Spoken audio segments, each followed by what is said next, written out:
आज की कहानी का शीर्षक है ऊँटों का बंटवारा। जीवन में बुद्धि और तर्क से हम कई समस्याएं सुलझा सकते हैं, लेकिन कभी कभी हम ऐसी स्थिति में नहीं होते कि हम वह समस्याएं सुलझा सके। ऐसी परिस्थिति में हमें किसी तर्कशील मनुष्य से मदद ले लेनी चाहिए।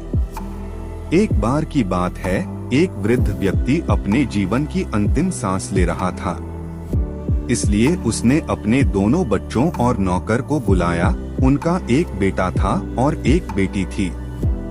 वृद्ध व्यक्ति बोला, अब मेरे पास ज्यादा वक्त नहीं है, इसलिए मैं अपनी वसीयत को 3 भागों में बांट रहा हूँ। मेरी वसीयत में कुल 19 ऊँट है, जिसमें से आधा मैं अपने बेटे को देना चाहता हूँ, 1/4 मैं अपनी बेटी को देना चाहता हूँ और अपनी वसीयत का 5वां भाग मैं अपने नौकर को देना चाहता हूँ।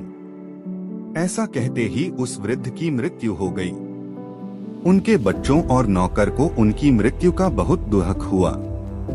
लेकिन कुछ दिनों बाद जब स्थिति संभल गई, तब उन लोगों ने वसीयत पर विचार किया। बेटा बोला, अरे पिताजी ने 19 ऊँट हमें वसीयत में दिए हैं, लेकिन मैं 19 ऊँटों का आधा भाग किस प्रकार लूंगा।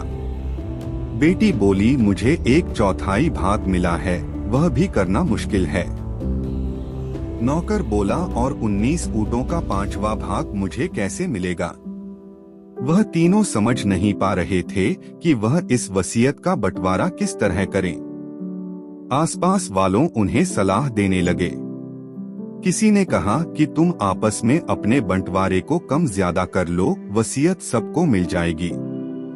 लेकिन उन तीनों में से कोई भी अपना थोड़ा सा भी हिस्सा छोड़ने को तैयार न था। रोज उन लोगों में वसीयत को लेकर बहस होती रहती, लेकिन वह किसी भी फैसले पर नहीं पहुंच पाए। कोई उन ऊँटों की देखभाल भी करने को तैयार न था।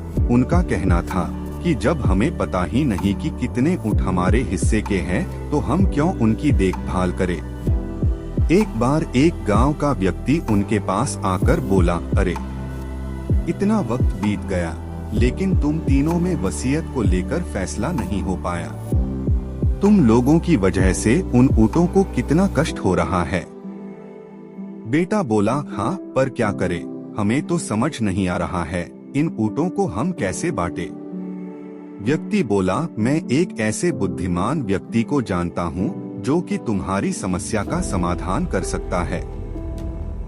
व्यक्ति की यह बात सुनकर उनके मन में एक उम्मीद जगी, इसलिए वह उस बुद्धिमान व्यक्ति के पास चले गए। उन लोगों ने उस बुद्धिमान व्यक्ति के पास जाकर सारी समस्या बता दी। थोड़ी देर सोच विचार के बाद बुद्धिमान व्यक्ति बोला, ठीक है, मैं ऐसा करता हूँ कि इस 19 ऊँट में अपना एक ऊँट मिला लेता हूँ, जिससे कि ऊँटों की संख्या 20 हो जाएगी। उसने 20 में से 10 ऊँट बेटे को दे दिए, 5 ऊँट बेटी को दे दिए और 4 ऊँट नौकर को दे दिए और अपना मिलाया हुआ एक ऊँट वापस ले लिया। व्यक्ति के चतुराई देखकर सब लोग हैरान रह गए। बेटे ने पूछा, तुमने तो इस समस्या का समाधान बड़ी जल्दी निकाल लिया, हम लोग कब से इसे सुलझाने की कोशिश कर रहे थे। बुद्धिमान व्यक्ति बोला, जब समस्याएं हमारे ऊपर हावी हो जाती है, तब हम अपनी बुद्धि और तर्क का इस्तेमाल करना भूल जाते हैं। लेकिन यह समस्या मेरी नहीं थी, इसलिए मैं इसका हल निकाल पाया। इस प्रकार वसीयत हर किसी को मिल गई।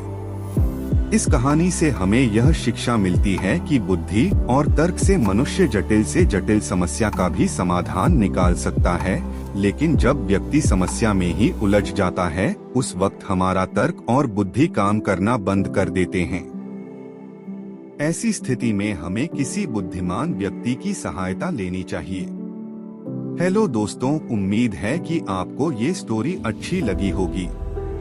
स्टोरी अच्छी लगी हो तो स्टोरी को लाइक और अपने दोस्तों के साथ शेयर करें। तो मिलते हैं फिर ऐसी ही स्टोरी में नेक्स्ट स्टोरी वीडियो में। अगर आप इस चैनल पर नए हैं तो आप मेरे इस YouTube चैनल स्टोरी अड्डा बाय AP को सब्सक्राइब करें। Thanks for watching.